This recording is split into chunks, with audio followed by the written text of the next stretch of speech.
ಎಲ್ರಿಗೂ ನಮಸ್ಕಾರ. ಇವತ್ತಿನ ಮುದ್ದು ಸೊಸೆ ಸೀರಿಯಲ್ನಲ್ಲಿ ಶುರುವಿನಲ್ಲಿ ಅಜ್ಜಮ್ಮ ಸಾವಿತ್ರಿ ಮತ್ತು ಈಶ್ವರಿಗೂ ಬೈತಾ ಇರ್ತಾರೆ. ನಿಮಗೆ ಒಳ್ಳೇದು ಮಾಡೋಕ್ಕಾದರೆ ಮಾಡಿ, ಆದರೆ ಕೆಟ್ಟದ್ದು ಮಾತ್ರ ಮಾಡಿಬಿಡಿ ನೀವು ಅಂತ ಹೇಳಿ. ಅಷ್ಟರಲ್ಲಿ ವಿದ್ಯಾ ಅವರಮ್ಮ ಆಸ್ಪತ್ರೆಗೆ ಹೊರಡೋದಕ್ಕೆ ಬರ್ತಾರೆ. ಆಟೋ ಕರಿತೀನಿ, ಆಟೋಗೆ ಹೋಗೋಣ ಅಂತ ಹೇಳಿ ಅಜ್ಜಮ್ಮನ ಹತ್ರ ಹೇಳ್ತಾಳೆ. ಅದಕ್ಕೆ ಅಜ್ಜಮ್ಮ, ಎಂಥ ಆಟೋನೇ, ನಮ್ಮ ವಂಶದ ಕುಡಿನ ಆಟೋದಲ್ಲಿ ಕರ್ಕೊಂಡು ಹೋದಾಳಂತೆ, ನಡಿಯೇ ಸುಮ್ಮನೆ ಕಾರಲ್ಲಿ, ನಮ್ಮನೆ ಕಾರಿಂದನೇ ಹೋಗೋಣ ಅಂತ ಹೇಳಿ ಕಾರ್ನ ರೆಡಿ ಮಾಡಿಕೊಂಡು ಕಾರಲ್ಲಿ ಹೋಗ್ತಾರೆ ಆಸ್ಪತ್ರೆಗೆ. ಇನ್ನು ಅವರು ಆ ಕಡೆ ಹೋಗ್ತಿದ್ದಂಗೆ ಇಲ್ಲಿ ಸಾವಿತ್ರಿ ಮತ್ತು ಈಶ್ವರಿ ಇಬ್ಬರು ಸಹ ಮಗು ಹುಟ್ಟಕ್ಕಿಂತಾನೆ ಈ ಥರ ಅವತಾರ, ನಿಮ್ಮ ಒಂದು ಏನಾದರೂ ಮಗು ಮನೆಗೆ ಬಂತು ಅಂತ ಅನ್ಕೋ, ನಮಗೆ 3 ಕಾಸಿಗೆ ಬೆಲೆ ಕೊಡಲ್ಲ ನಿಮ್ಮವ್ವ ಅಂತ ಹೇಳಿ ಈಶ್ವರಿ ಸಾವಿತ್ರಿಗೆ ಕಿವಿ ಓದ್ತಾಳೆ. ಇನ್ನು 3 ಜನ ಬಂದು ಆಸ್ಪತ್ರೆಯಲ್ಲಿ ಕೂತ್ಕೊತಾರೆ. ನರ್ಸ್ ಬಂದು ವಿದ್ಯಾ ನೆಕ್ಸ್ಟ್ ನಿಮ್ಮದೇ ಅಂತ ಹೇಳಿಬಿಟ್ಟು ಹೋಗ್ತಾಳೆ. ಇನ್ನು ಅಜ್ಜಮ್ಮ ಫಸ್ಟು ನಾನು ಹೋಗ್ತೀನಿ, ಆಮೇಲೆ ನೀವು ಇಬ್ಬರು ಬನ್ನಿ ಅಂತ ಹೇಳ್ತಾಳೆ. ಸ್ಕ್ಯಾನಿಂಗ್ಗೆ ಲೆಟರೆಲ್ಲ ತೊಗೊಂಡು ಅಜ್ಜಮ್ಮ ಡಾಕ್ಟ್ರ್ ಹತ್ರ ಹೋಗಿ ಮಾತಾಡ್ತಾರೆ.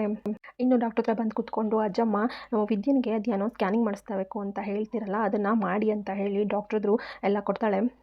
ಡಾಕ್ಟರು ಎಲ್ಲರೂ ಓದ್ಬಿಟ್ಟು, ಓಹ್ ನೀವು ಹೇಳ್ತಾ ಇರೋದು ವಿದ್ಯನ್ ಸ್ಕ್ಯಾನಿಂಗಾ ಅಂತ ಹೇಳಿ, ಹೌದು ಅವಳು ನಮ್ಮ ಅಟ್ಟಿ ಸೊಸೆ, ನಮ್ಮನೆ ವಂಶದ ಕುಡಿನ ಓದ್ತಿರೋಳು ಅಂತ ಹೇಳಿ ಅಜ್ಜಮ್ಮ ವಿವರಣೆ ಕೊಡ್ತಾಳೆ. ನೀವು ಸ್ಕ್ಯಾನಿಂಗ್ ಮಾಡಿದ್ಮೇಲೆ ಹೊಟ್ಟೆಲಿರೋ ಮಗು ಹೆಂಗಿದೆ ಅಂತ ಹೇಳಿ ಅವಳಿಗೆ ಹೇಳಕ್ಕೆ ಹೋಗ್ಬೇಡಿ, ನೀವು ನನಗೆ ಹೇಳಿ ಅಂತ ಡಾಕ್ಟ್ರ್ ಹತ್ರ ಹೇಳ್ತಾಳೆ ಅಜ್ಜಮ್ಮ. ಯಾಕೆ ಹೇಳಬಾರ್ದು ಅಂತ ಹೇಳಿ ಡಾಕ್ಟರು ಪ್ರಶ್ನೆ ಮಾಡಿದ್ದಕ್ಕೆ, ಇನ್ನೊಂದು ಸಲ ಪುರ್ಸೋತಿದ್ದಾಗ ಹೇಳ್ತೀನಿ, ಇವಾಗ ಸ್ಕ್ಯಾನಿಂಗ್ ಮಾಡಿಬಿಟ್ಟು ಮಗು ಹೇಗಿದೆ, ಆರೋಗ್ಯವಾಗಿದೆಯಾ ಏನು ಅಂತ ಹೇಳಿ ನನಗೆ ಮಾತ್ರ ತಿಳಿಸಿ ಅಂತ ಹೇಳಿ ಅಜ್ಜಮ್ಮ ಡಾಕ್ಟ್ರ್ ಹತ್ರ ಹೇಳಿದ್ರೆ, ಇನ್ನು ಸ್ಕ್ಯಾನಿಂಗ್ ಎಲ್ಲ ಮಾಡ್ತಾರೆ. ಇನ್ನು ಡಾಕ್ಟರು ಅಜ್ಜಮ್ಮನಿಗೆ ಕೈ ಸನ್ನೆಯಲ್ಲಿ 2 ಅಂತ ತೋರಿಸ್ತಾರೆ. ಅಜ್ಜಮ್ಮನಿಗೆ ಅರ್ಥ ಆಗಲ್ಲ. ಆವಾಗ 2 ಅಂತ ಹೇಳಿ 2 ಟಿವಿನೂ ತೋರಿಸ್ತಾರೆ. ಅಜ್ಜಮ್ಮ ಫುಲ್ ಖುಷಿ ಪಟ್ಬಿಡ್ತಾರೆ. ಸ್ಕ್ಯಾನಿಂಗ್ ಎಲ್ಲ ಆದಮೇಲೆ ಡಾಕ್ಟರಾಗೆ ಕೇಳ್ತಾಳೆ ಅಜ್ಜಮ್ಮ, ನೀವು ಹೇಳ್ತಾ ಇರೋದು ನಿಜನೇ ಡಾಕ್ಟ್ರೇ ಅಂತ ಹೇಳಿ. ಹೌದು, ನಾವು ಹೇಳ್ತಾ ಇರೋದೆಲ್ಲ ನಿಜನೇ, ನಿಮ್ಮ ಮೊಮ್ಮಗಳು ಹೊಟ್ಟೆಲಿರೋದು ಅವಳಿ ಜವಳಿ ಮಗು. ಅಜ್ಜಮ್ಮ ಡಾಕ್ಟರ್ ಹತ್ರ ಇನ್ನೊಂದು ವಿಷಯ ಹೇಳ್ತಾರೆ, 2 ಮಗು ಇರೋದು ಅವಳಿಗೆ ಗೊತ್ತಾಗಬಾರ್ದು ಅಂತ ಹೇಳಿ ನೀವು ಮುಚ್ಚಿಡಬೇಕು ಅಂತ. ಅದಕ್ಕೆ ಡಾಕ್ಟರು ಮೊದಲಿಗೆ ಒಪ್ಪೋದಿಲ್ಲ. ಅದು ಹೇಗೆ ಸಾಧ್ಯ, ತಾಯಿಗೆ ಗೊತ್ತಾಗಬಾರ್ದು ಅಂದರೆ ಹೇಗೆ? ಡಾಕ್ಟ್ರಿಗೆ ಅಜ್ಜಮ್ಮ ಮತ್ತೆ ಹೇಳ್ತಾಳೆ, ನೀವು ಹೇಳಬಾರ್ದು ಅಷ್ಟೇ, ಯಾಕೆ ಅಂತ ಹೇಳಿ ಆಮೇಲೆ ನಾನು ವಿವರಿಸ್ತೀನಿ, ಆದರೆ ವಿಷಯ ಗೊತ್ತಾಗಬಾರ್ದು, ಒಂದೇ ಮಗು ಇದೆ, ಆರೋಗ್ಯವಾಗಿದೆ ಅಂತ ನೀವು ಹೇಳಬೇಕು ಅಂತ ಹೇಳಿ ಡಾಕ್ಟ್ರನ್ನ ಒಪ್ಪಿಸ್ತಾಳೆ. ಅದಕ್ಕೆ ಡಾಕ್ಟರು, ಸರಿ ಆಯಿತು, ನೀವು ನನಗೆ ಮುಂಚೆಯಿಂದನೂ ಗೊತ್ತಿರೋರಲ್ವ, ಹಾಗಾಗಿ ಈ ವಿಷಯನ ವಿದ್ಯನ ಹತ್ರ ಹೇಳೋದಿಲ್ಲ, ಮುಚ್ಚಿಡ್ತೀನಿ, ಒಂದೇ ಮಗು ಇರೋದು ಆರೋಗ್ಯವಾಗಿದೆ ಅಂತ ಹೇಳ್ತೀನಿ ಅಂತ ಹೇಳಿ ಡಾಕ್ಟ್ರು ಭರವಸೆ ಕೊಡ್ತಾರೆ. ಇನ್ನು ವಿದ್ಯಾ ಯೋಚನೆ ಮಾಡ್ತಿರ್ತಾರೆ, ಎಷ್ಟೊತ್ತಾದರೂ ಅಜ್ಜಮ್ಮ ಮತ್ತು ಅಮ್ಮ ಡಾಕ್ಟ್ರ್ ಹತ್ರ ಮಾತಾಡ್ತಾನೆ ಇದ್ದಾರಲ್ಲ, ಹೊಟ್ಟೆಲಿರೋ ಮಗುಗೆ ಏನಾದರೂ ತೊಂದರೆ ಆಗಿರ್ಬೋದೇ ಅಂತ ಹೇಳಿ. ಇನ್ನು ಡಾಕ್ಟರ್ ಬಂದು, ಮಗು ಆರಾಮಾಗಿದೆ, ನೀವು ಇನ್ಮೇಲೆ ಹುಷಾರಾಗಿ ಕೆಲಸ ಮಾಡಬೇಕು, ಆಹಾರ ಎಲ್ಲ ಚೆನ್ನಾಗಿ ತೊಗೋಬೇಕು ಅಂತ ಹೇಳಿ ಸಜೆಷನ್ ಕೊಡ್ತಾರೆ. ಇನ್ನು ಹತ್ರ ಅಜ್ಜಮ್ಮ, ನೀನೇನಾದರೂ ಹೊಟ್ಟೆನಲ್ಲಿ ಅವಳಿ ಜವಳಿ ಮಗು ಇದೆ ಅಂತ ಬಾಯ್ಬಿಟ್ರೆ ನಿನ್ನ ಸುಮ್ಮನಿರೋಕ್ಕಿಲ್ಲ ನೋಡು, ಯಾಕೆ ಅಂತ ಹೇಳಿ ಆಮೇಲೆ ಹೇಳ್ತೀನಿ ನಾನು, ಸುಮ್ಮನಿರು ಅಂತ ಹೇಳಿ ಅಜ್ಜಮ್ಮ ಅವಳಿಗೆ ಬಾಯಿ ಮುಚ್ಚಿಸ್ತಾರೆ. ಇನ್ನು ಅಜ್ಜಮ್ಮ ವಿದ್ಯನ ಹತ್ರ, ವಿದ್ಯಾ ನೀನು ಹೊಟ್ಟೆಲಿರೋ ಮಗುನ ನಾನು ನೋಡಿದೆ, ಒಳ್ಳೆ ಸಿಂಹದ ಮರಿ ಇದ್ದಂಗಿದೆ ಅಂತ ಹೇಳಿ ಖುಷಿ ಪಡ್ತಾರೆ. ಇನ್ನು ಮನೆಗೆ ಬಂದಮೇಲೆ ವಿದ್ಯಾ ಅವ್ರ ಅಮ್ಮನ ಹತ್ರ ಅಜ್ಜಮ್ಮ ಹೇಳೋದು, ಸ್ವಲ್ಪ ಹೊತ್ತು ಮನೆಯಲ್ಲೇ ಇದ್ಬಿಟ್ಟು ಹೆಂಗೆ ಇನ್ಮೇಲೆ ಹೆಂಗೆ ಇರಬೇಕು ಅಂತ ಅವಳಿಗೆ ಹೇಳ್ಬಿಟ್ಟು ಆಮೇಲೆ ನಿನ್ನ ಮನೆಗೆ ಹೋಗು ಅಂತ ಹೇಳಿ ಹೇಳ್ತಾಳೆ. ಇನ್ನು ವಿದ್ಯಾ ಅವ್ರ ಅಮ್ಮಂಗೆ ಊಟ ಮಾಡ್ಕೊಂಡು ಹೋಗು ಕೂತ್ಕೋ ಅಂತ ಹೇಳಿ ಬಲವಂತ ಮಾಡಿ ಊಟಕ್ಕೆ ಕೂರಿಸ್ತಾರೆ. ಇನ್ನು ಊಟ ಮಾಡ್ತಾ ವಿದ್ಯಾ ಅವರಮ್ಮ, ನೀನು ಮುಂಚೆ ಎಲ್ಲ ಮದುವೆ ಆಗೋಕ್ಕೂ ಮುಂಚೆ ಹೇಗಿದ್ದೆ, ನಿನ್ಗೆ ಅಡುಗೆ ಮಾಡೋಕ್ಕೆ ಬರ್ತಾ ಇರಲಿಲ್ಲ, ಇಷ್ಟು ಚೆನ್ನಾಗಿ ಅಡುಗೆ ಮಾಡ್ತೀಯ, ನಿನ್ನ ಕೈ ರುಚಿ ತಿನ್ನೋಕ್ಕೂ ಅದೃಷ್ಟ ಇರಬೇಕು, ಆದರೆ ನಿನ್ನ ಗಂಡನಿಗೆ ಅದೃಷ್ಟ ಇಲ್ಲದೆ ಹೋಯ್ತಲ್ಲ ಅಂತ ಹೇಳಿ ಹೇಳ್ತಿರ್ತಾಳೆ. ಅದಕ್ಕೆ ವಿದ್ಯಾ, ನಾವು ಮದುವೆ ಆದಮೇಲೆ ತಂದೆ ತಾಯಿ ಮನೇಲಿ ಇರೋ ಥರ ಇರೋಕ್ಕಾಗಲ್ವಲ್ಲ ಅಲ್ವೇನಮ್ಮ, ಆ ಬದುಕೆ ಬೇರೆ, ಮದುವೆ ಆದಮೇಲೆ ಬದುಕೋ ಬದುಕೆ ಬೇರೆ ಅಂತ ಹೇಳಿ ಅಮ್ಮನ ಹತ್ರ ಹೇಳ್ತಿರ್ತಾಳೆ. ಇನ್ನು ವಿದ್ಯಾ ಹಣೆ ಬರ ಅನ್ನೋದು ಒಂದು ಇರ್ತದಲ್ವೇನವ, ಅದನ್ನು ಚಿಂತೆ ಬಿಟ್ಟು ಈಗ ಊಟ ಮಾಡವ ನೀನು ತೃಪ್ತಿಯಾಗಿ ಅಂತ ಹೇಳಿ ವಿದ್ಯಾ ಅವ್ರ ಅಮ್ಮನಿಗೆ ಹೇಳ್ತಾಳೆ. ಇನ್ನು ವಿದ್ಯಾ ಅವ್ರ ಅಮ್ಮನ ಹತ್ರ ಕೇಳ್ತಾರೆ, ಏನಾದರೂ ನೀನು ಮತ್ತು ಅಜ್ಜಮ್ಮ ಸೇರಿಕೊಂಡು ಏನಾದರೂ ಮುಚ್ಚಿಡ್ತಾ ಇದ್ದೀರಾ ಅಂತ ಹೇಳಿ. ಅದೇನು ಇಲ್ಲ ಕಣವ ಅಂತ ಹೇಳಿ ಅಜ್ಜಮ್ಮ, ನಾನು ಸುಮ್ಮನೆ ಹಂಗೆ ಮಗು ಬಗ್ಗೆ ವಿಚಾರಿಸ್ಕೊಂಡ್ವಿ, ಮಾತಾಡಿದ್ವಿ ಅಷ್ಟೇ ಅಂತ ಹೇಳಿ ವಿದ್ಯಾ ಅವರಮ್ಮ ವಿದ್ಯನ ಹತ್ರ ಹೇಳ್ತಾಳೆ. ಇನ್ನು ಅಜ್ಜಮ್ಮ ಮನೆ ಒಳಗಡೆ ಖುಷಿಯಿಂದ ಶಿವರಾಮ ಅಂತ ಹೇಳಿ ಖುಷಿಯಿಂದ ಓಡ್ಕೊಂಬರ್ತಾರೆ. ಆವಾಗ ಭದ್ರ ಇರೋನು, ನೀನು ಯಾಕೆ ಅವಳ ಜೊತೆ ಆಸ್ಪತ್ರೆಗೆ ಸ್ಕ್ಯಾನಿಂಗಿಗೆ ಹೋಗಬೇಕಾಗಿತ್ತು ಅಂತ ಹೇಳಿ ಬೈತಾನೆ. ಅದಕ್ಕೆ ಯಾಕೆ ಅಂದರೆ ನನ್ನ ಮೊಮ್ಮಗನ ನೋಡಬೇಕಾಗಿತ್ತಲ್ಲ, ವಂಶದ ಕುಡಿನ ನೋಡಬೇಕಾಗಿತ್ತಲ್ಲ ಸ್ಕ್ಯಾನಿಂಗಲ್ಲಿ, ಅದಕ್ಕೋಸ್ಕರ ನೋಡೋಕೆ ಹೋಗಿದ್ದೆ. ಅಕಸ್ಮಾತ್ ಏನಾದರೂ ಅವರು ಮುಂಚಿನ ಥರನೇ ಈಗಲೂ ಸುಳ್ಳು ಹೇಳ್ಬಿಟ್ರೆ ಅದಕ್ಕೆ ನಾನೇ ಪರಿಶೀಲಿಸಕ್ಕೆ ಹೋಗಿದ್ದೆ ಅಂತ ಹೇಳಿ ಅಜ್ಜಮ್ಮ ಹೇಳ್ತಾಳೆ. ಅದಕ್ಕೆ ನಾನು ಅತ್ತೆ ಹಾಗಾದರೆ ಸ್ಕ್ಯಾನಿಂಗು ಮಾಡಿಸಿದ್ರಾ, ಡಾಕ್ಟರು ಏನು ಹೇಳಿದ್ರು ಅಂತ ಹೇಳಿ ಕೇಳಿದ್ದಕ್ಕೆ, ಸುಮ್ಕೆ ಹೇಳಬಾರ್ದು ಕಣೆ ಮೋಹನ, ಈಗ ಕಾಲ ಸಾನೇ ಬದಲಾಗೈತೆ, ಮಗು ಎಷ್ಟು ಚೆನ್ನಾಗಿ ಕಾಣುತ್ತೆ, ಹೆಂಗೆಲ್ಲ ಇತ್ತು ಅಂತ ಹೇಳಿ ತುಂಬಾ ವಿವರವಾಗಿ ಅಜ್ಜಮ್ಮ ಹೇಳ್ತಾಳೆ ಖುಷಿಯಾಗಿ. ಮೋಹನ ಅಚ್ಚರಿಯತೆ ನೀವು ಮಗು ನೋಡಿದ್ರಾ ಹೆಂಗಿದ್ದದ್ದು ಅಂತ ಕೇಳಿದ್ದಕ್ಕೆ ಅಜ್ಜಮ್ಮ ಭದ್ರನ ಬೆನ್ನ ಮೇಲೆ ಹೊಡೆದ್ಬಿಟ್ಟು ಭದ್ರನ ಹಿಂಗೆ ಐತೆ ನನ್ನ ಮೊಮ್ಮಗನಂಗೆ ಐತೆ ಚಿಕ್ಕ ವಯಸ್ಸಲ್ಲಿ ನನ್ನ ಮೊಮ್ಮಗನು ಕಾಲ ಮೇಲೆ ಕಾಲು ಹಾಕತ್ತಿದ್ದ ನನ್ನ ಮಗನು ಕಾಲ ಮೇಲೆ ಕಾಲು ಹಾಕತ್ತಿದ್ದ ಮಲ್ಕತ್ತಿದ್ದ ಹಂಗೆ ಅದು ಹಂಗೆ ಮಲ್ಕೊಂಡಿತ್ತು ಅಂತ ಹೇಳ್ತಾಳೆ. ಮುಖದ ಕಳೆ ಅಂತೂ ಏನೂ ಬದಲಾಗೇ ಇರಲಿಲ್ಲ, ಸೇಮ್ ಅವ್ರ ಅಪ್ಪ ಇದ್ದಂಗೆ ಇತ್ತು.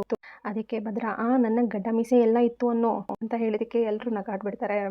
ಅದಕ್ಕೆ ಅಜ್ಜಮ್ಮ ಎಲ್ಲಾದರೂ ಮಗಿಗೆ ಗಡ್ಡ ಮೀಸೆ ಬಂದದೆ ಅದಿಂಗೆ ನನ್ನಂಗೆ ಕಂಡುಬಿಡ್ತು ಅಂತ ಹೇಗೆ ಹೇಳ್ತೀಯಾ ಅಂತ ಭದ್ರ ಮತ್ತೆ ಕೇಳಿದಕ್ಕೆ ಹೆಂಗೆ ಅಂದರೆ ನಾನು ಮಗುವಾಗಿದ್ದಾಗ ನಿನ್ನ ನೋಡಿದಕ್ಕೆ ಹಿಂಗೆ ಹೇಳ್ತಾ ಇರೋದು ಅಂತ ಹೇಳಿ ಅಜ್ಜಮ್ಮ ಹೇಳ್ತಾ ಇದ್ದ. ಅದಕ್ಕೆ ಭದ್ರ ಹಳೆ ದಿನ ನೆನೆಸ್ಕೊಂಡು ಯಾರ್ದೋ ಫೋಟೋ ತೊಗೊಬಂದು ಸ್ಕ್ಯಾನಿಂಗ್ ಫೋಟೋ ತೊಗೊಬಂದು ನನ್ನ ಮಗಿ ಅಂತ ಮೋಸ ಮಾಡಿದವಳು ಅವಳು ಈಗಲೂ ಹಂಗೆ ಮಾಡಿಲ್ಲ ಅಂತ ಏನು ಗ್ಯಾರಂಟಿ ಅಂತ ಹೇಳಿ ಭದ್ರ ಹೇಳಿದಕ್ಕೆ ಅಜ್ಜಮ್ಮ ಅದಕ್ಕೆಲ್ಲ ಅವಕಾಶ ಕೊಡಬಾರ್ದು ಅಂತಲೇ ನಾನೇ ಖುದ್ದಾಗಿ ಹೋಗಿ ಸ್ಕ್ಯಾನಿಂಗ್ನ ಮಾಡಿಸಿ ನೋಡಿ ಬಂದಿರೋದು.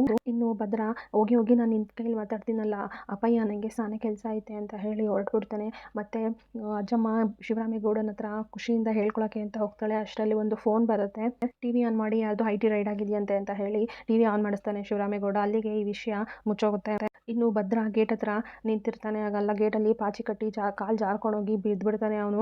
ಅದಕ್ಕೇನೆ ಇಲ್ಲಿ ಮತ್ತೆ ಯಾರಾದರೂ ಓಡಾಡಿದ್ರೆ ಜಾರು ಬೀಳ್ತಾರೆ. ಮುಂಚೆನೇ ಅವಳು ಪ್ರೆಗ್ನೆಂಟ್ ಬೇರೆ ಅವಳೇನೋ ಹೊಟ್ಟೆ ಹೊತ್ಕೊಂಡು ಜಾರು ಬಿದ್ದರೆ ಏನು ಗತಿ ಅಂತ ಹೇಳಿ ಒಂದು ಚೀಟಿನ ಬರೆದು ಇಲ್ಲಿ ಜಾರತ್ತೆ ಅಂತ ಹೇಳಿ ಹುಷಾರಾಗಿ ನಡಿಬೇಕು ಅಂತ ಹೇಳಿ ಭದ್ರ ಚೀಟಿನ ಅಂಟಿಸ್ತಾನೆ.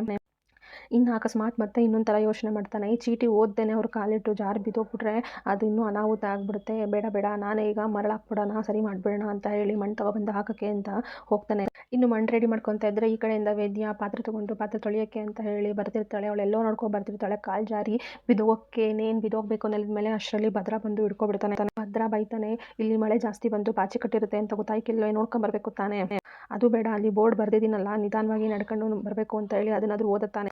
ಅದಕ್ಕೆ ಇಲ್ಲೆಲ್ಲ ಕ್ಲೀನ್ ಮಾಡ್ತಾ ಇದ್ದೀನಿ, ಆದ್ರೂ ಹುಷಾರಾಗಿ ನೋಡ್ಕೊಂಡು ನಡಿ ಅಂತ ಭದ್ರ ವಿದ್ಯೆನ ಹತ್ರ ಹೇಳಿದ್ರೆ ವಿದ್ಯೆ ಏನು ಮಾತಾಡಲ್ಲ, ಸುಮ್ಮನೆ ಕೇಳಿಸ್ಕೊಂಡು ನಿಂತಿರ್ತಾಳೆ. ಆಮೇಲೆ ಭದ್ರ ಬಂದು ಮಣ್ಣು ಸುರಿತಾ ಇರ್ತಾನೆ ಪಾಚಿ ಇರೋ ಜಾಗಕ್ಕೆ. ಅವಾಗ ವಿದ್ಯಾ ಏನು ಪಿರುತೀನಿ, ಅದಕ್ಕೆ ಭದ್ರ ಏನಂದೆ ಅಂತ ಹೇಳಿ ಮತ್ತೆ ಕೇಳ್ತಾನೆ. ಅದಕ್ಕೆ ವಿದ್ಯಾ ಏನಿಲ್ಲ, ನೀವು ಹೇಳ್ದಂಗೆ ಪಾಚಿನಿ ಅದಕ್ಕೆ ಜಾತು ಅಂತ ಹೇಳಿದೆ ಅಂತ ಉತ್ತರ ಕೊಟ್ಟಿದ್ದಕ್ಕೆ ಭದ್ರ ನೋಡ್ದ ದೋಸೆ ಮಗ್ಚಾಕ್ಬಿಟ್ಟಲ್ಲ, ಎಷ್ಟೇ ಆದ್ರೂ ಚೋಟ್ ಮೆಣಸಿನ್ಕಾಯಿ ಅಲ್ವಾ, ಖಾರ ಜಾಸ್ತಿ ಆಗಿರುತ್ತೆ ಬಿಡು. ಇನ್ನು ಅಜ್ಜಮ್ಮ ಅವಳಿ ಜವಳಿ ಮಗು ಇರೋದನ್ನ ನೆನೆಸ್ಕೊಂಡು ಅವಳಿ ಜವಳಿ ಬಾಳೆಹಣ್ಣಿನ ಕೈಯಲ್ಲಿ ಇಟ್ಕೊಂಡು ನಕ್ಕೊಂಡು ಏನೋ ಯೋಚನೆ ಮಾಡ್ತಾ ಕೂತಿರ್ತಾಳೆ. ಇದನ್ನು ಚಂಪಾ ಮತ್ತು ಮೋಹನ ಇಬ್ಬರು ಸಹ ನೋಡಿ ಚಂಪಾ ಹೇಳ್ತಾಳೆ ಮೋಹನಂಗೆ, ನೋಡಿ ಅತ್ತೆ ಅವ್ರು ಅವಾಗ್ಲಿಂದ ಅವಳಿ ಜವಳಿ ಬಾಳೆಹಣ್ಣು ಹಿಡ್ಕೊಂಡು ಏನೋ ನಕ್ಕೊಂಡು ಯೋಚನೆ ಮಾಡ್ತಾ ಇದ್ದಾರೆ, ಬನ್ನಿ ಏನು ಅಂತ ವಿಚಾರಿಸೋಣ ಅಂತ ಹೇಳಿ ಚಂಪಾ ಹೇಳಿದಕ್ಕೆ ಇನ್ನು ಅಜ್ಜಮ್ಮ ಬಾಳೆಹಣ್ಣು ಹಿಡ್ಕೊಂಡು ಕನ್ಸು ಕಾಣ್ತಿರ್ತಾಳೆ. ಅಟ್ಟಿ ಒಳಗಡೆ ಆ ಕಡೆ ಒಂದು ತೊಟ್ಲು ಈ ಕಡೆ ಒಂದು ತೊಟ್ಲು, ಮಗು ಆ ಕಡೆ ಒಂದು ಹೋಗ್ತಿದ್ರೆ ಈ ಕಡೆ ಒಂದು ಹೋಗ್ತಾ ಇರುತ್ತೆ, ಇನ್ನೊಂದು ಎತ್ಕೊಂಡ್ರೆ ಇನ್ನೊಂದಕ್ಕೆ ಬೇಜಾರಾಗುತ್ತೆ ಅಂತ ಎಲ್ಲ ಅಜ್ಜಮ್ಮ ಖುಷಿಯಿಂದ ಕನ್ಸು ಕಾಣ್ತಿರ್ತಾಳೆ. ಅದಕ್ಕೆ ಮೋಹನ ಕೇಳ್ತಾಳೆ, ಅಲ್ಲ ಅತ್ತೆ ಕೈಯಲ್ಲಿ ಜೋಡಿ ಬಾಳೆಹಣ್ಣು ಹಿಡ್ಕೊಂಡು ಸಂತೋಷದಲ್ಲಿ ಗಾಳಿನಲ್ಲಿ ಚಿತ್ರ ಬಿಡಿಸ್ತಾ ಇದ್ರಲ್ಲ, ಏನು ಸಮಾಚಾರ ಅಂತ ಈ ಮನೆಯಲ್ಲಿ ಮುಂದಕ್ಕೆ ಏನಾಗ್ತದೆ ಅಂತ ಕತೆ ಬರಿತಾ ಇದ್ದೀನಿ ಗಾಳಿಲಿ ಅಂತ ಹೇಳಿ ಅಜ್ಜಮ್ಮ ಹೇಳ್ತಾಳೆ. ಅದಕ್ಕೆ ಚಂಪಾ ಕತೆನಾ ಅಂತ ಕೇಳ್ತಾಳೆ. ಅಜ್ಜಮ್ಮ ಎಲ್ಲ ಮುಂದಕ್ಕೆ ಅರ್ಥ ಆಗ್ತದೆ ನಿಮಗೇನೆ ಅಂತ ಹೇಳಿ ಅಜ್ಜಮ್ಮ ಹೇಳ್ತಾಳೆ. ಇನ್ನು ವಿದ್ಯಾ ಬಟ್ಟೆ ಒಗ್ಯೋಕ್ಕೆ ಅಂತ ಹೇಳಿ ಗುಡ್ಡೆ ಮಾಡ್ತಿರ್ತಾಳೆ. ಅಷ್ಟರಲ್ಲಿ ಚಂಪಾ ಬಂದು ಏನಕ್ಕ ಮಾಡ್ತಾ ಇದ್ದೀರಾ ನೀವು ಅಂತ ಹೇಳಿ ಕೇಳ್ತಾಳೆ. ತುಂಬ ದಿನದಿಂದ ಬಟ್ಟೆಗಳು ಒಗ್ದೇ ಇರಲಿಲ್ಲ, ತುಂಬ ರಾಶಿ ಆಗ್ಬಿಟ್ಟಿದ್ದಾವೆ, ಎಲ್ಲ ತೊಳಿಬೇಕು, ನಾಳೆ ಹೆಂಗೂ ರಜಾ ಇದೆ ಅಲ್ವಾ ಓದ್ಕೊಳ್ಳೋಕ್ಕೆ ಅಂತ ಹೇಳಿ ಆವಾಗ ತೊಳೆದಾಕ್ತೀನಿ ಚಂಪಾ, ಇವಾಗ ನೆನೆಸ್ಬಿಡ್ತೀನಿ ಅಂತ ಹೇಳಿ ವಿದ್ಯಾ ಹೇಳಿದ್ದಕ್ಕೆ, ನೀವು ಯಾಕಕ್ಕ ಇಷ್ಟೊಂದು ಈ ಟೈಮಲ್ಲಿ ಬಸ್ರಿ ಅಲ್ವಾ ನೀವು, ಈ ಟೈಮಲ್ಲಿ ಬಗ್ಗಿ ಇಷ್ಟೊಂದು ಬಟ್ಟೆ ಒಗಿಬೇಕಾ, ನನ್ನ ಕೈಲಿ ಕೊಡಿ, ನನಗೇನು ಕೆಲಸ ಇರಲ್ಲ, ನಾನೇ ಒಕ್ಕೊಡ್ತೀನಿ ನಿಮಗೆ ಅಂತ ಹೇಳಿ ಹೇಳ್ತಾಳೆ. ಅದಕ್ಕೆ ಚಂಪಾ ಹೇಳಿದ್ದಕ್ಕೆ ವಿದ್ಯಾ, ನಿನಗೆ ಯಾಕೆ ತೊಂದರೆ ಬಿಡು, ನಾನೇ ಒಕ್ಕತೀನಿ, ಇವೆಲ್ಲ ನನಗೇನು ಕಷ್ಟ ಆಗಲ್ಲ, ಬೆಳಗ್ಗೆನೇ ಎದ್ದುಬಿಟ್ಟು ಹೋಗೋದು ಬಿಡ್ತೀನಿ, ಆಮೇಲೆ ಕುತ್ಕೊಂಡು ಓದ್ತೀನಿ ಅಂತ ಹೇಳಿ ಹೀಗೆ ವಾದ ಮಾಡ್ಕೊಂಡು ಇಬ್ಬರು ಇರ್ತಾರೆ. ಇನ್ನು ವಿದ್ಯಾ, ನನಗೆ ಯಾರ ಹಂಗೂ ಸಹಾಯ ಇಲ್ಲದೆ ಬದುಕಬೇಕು ಅನ್ನೋದೇ ನನಗೆ ಆಸೆ, ನನಗೆ ಏನು ತೊಂದರೆ ಆಗಲ್ಲ, ಭಯ ಪಡಬೇಡ ಅಂತ ವಿದ್ಯಾ ಹೇಳಿದ್ದಕ್ಕೆ ಚಂಪಾ, ಈ ಟೈಮಲ್ಲಿ ನಿಮಗೆ ಇಷ್ಟೆಲ್ಲ ಕಷ್ಟ ಬೇಕಾ ಅಕ್ಕ, ನೀವು ಈಗ ಬಸ್ರಿ ಬೇರೆ ಏನಾದರೂ ತೊಂದರೆ ಆದರೆ ಏನು ಮಾಡೋದು ಅಕ್ಕ ಅಂತ ಹೇಳಿ ಚಂಪಾ ಮತ್ತೆ ಸಲಹೆ ಕೊಡ್ತಾಳೆ. ವಿದ್ಯಾ ಆದರೂ ಸಹ ನಾನೇ ಹೋಗಿದ್ದೀನಿ ಅಂತ ಹೇಳಿ ವಾದ ಮಾಡ್ತಿರ್ತಾಳೆ. ಭದ್ರ ಆ ಕಡೆ ಕೂತ್ಕೊಂಡು ಕೇಳಿಸ್ಕೊತಿರ್ತಾನೆ. ಅವಳೇ ಹೋಗಿದ್ದೀನಿ ಅಂದರೆ ಇವಳು ಯಾಕೆ ಹಿಂಗೆ ಆಡ್ತಾಳೆ, ಓ ಎಲ್ಲೋ ಸ್ವಾಭಿಮಾನ ಅಂತ ಹೇಳಿ ಮನಸ್ಸಲ್ಲಿ ಅನ್ಕೊತಾನೆ. ಇದಕ್ಕೆ ಬೇರೆ ಏನಾದರೂ ದಾರಿ ಮಾಡಬೇಕಲ್ಲ, ಏನು ಮಾಡೋದು ಅಂತ ಹೇಳಿ ಭದ್ರ ಯೋಚನೆ ಮಾಡ್ತಿರ್ತಾನೆ. ಅಲ್ಲಿಗೆ ಇವತ್ತಿನ ಸಂಚಿಕೆ ಮುಕ್ತಾಯವಾಗಿದೆ.